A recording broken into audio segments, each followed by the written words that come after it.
Hello everyone, আসসালামু আলাইকুম। আজকে আপনাদের সাথে শেয়ার করব আমার পছন্দের একটি খাবার, সবজি খিচুড়ি। এই খিচুড়িটা কম বেশি সবাই অনেক পছন্দ করে। চলুন দেখে নিই আজকে খিচুড়িতে কি কি উপকরণ লাগবে। এখানে আমি পুঁই শাক কেটে পরিষ্কার করে ধুয়ে নিয়েছি।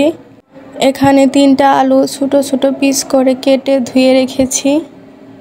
যে কোনো খিচুড়িতে ডাল দিলে খিচুড়ির স্বাদটা অনেকটাই বেড়ে যায়। এখানে আমি মুসুরির ডাল পরিষ্কার করে ধুয়ে রেখেছি।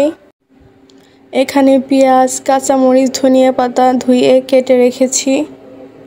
এখানে পরিমাণ মতো সবগুলো মশলা যেমন মরিচের গুঁড়া, ধনিয়া গুঁড়া, হলুদের গুঁড়া, গরম মশলা গুঁড়া, স্বাদ মতো লবণ নিয়েছি আদা রসুনের পেস্ট। এখানে 4 প্যাকেট ম্যাগি মশলাটা নিয়েছি। ম্যাগি মশলাটা খিচুড়িতে দিলে সবজি খিচুড়ির স্বাদ অনেকটাই বেড়ে যায়। এখানে আমি হাফ কেজি চাউল নিয়েছি, চাউলগুলো ধুয়ে নেব।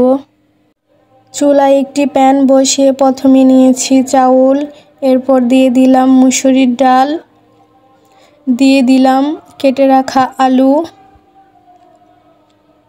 এরপর দিয়ে দিব পুঁই শাক, দিয়ে দিলাম পেঁয়াজ কাঁচামরিচ। এখন দিয়ে দেব আদা রসুন বাটা, দিয়ে দিলাম সবগুলো গুঁড়া মশলা। এখন দিয়ে দিলাম রান্নার তেল।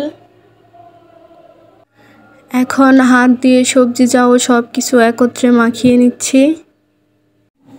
দিয়ে দিলাম আগে থেকে গরম করে রাখা পানি। গরম পানি দিলে খিচুড়িটা তাড়াতাড়ি রান্না হয়ে যাবে।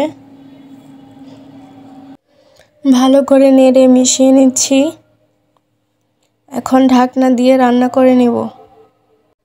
ফিরে আসলাম 5 মিনিট পর। খিচুড়িটা আবারও নেড়ে দেব। আরও কিছুক্ষণ রান্না করে নেব। বলক উঠে এসেছে, নেড়ে নিচ্ছি নিচে যেন না লেগে যায়। এখন ঢাকনা দিয়ে আরও কিছুক্ষণ রান্না করে নেব। খিচুড়ি রান্না প্রায় হয়ে এসেছে।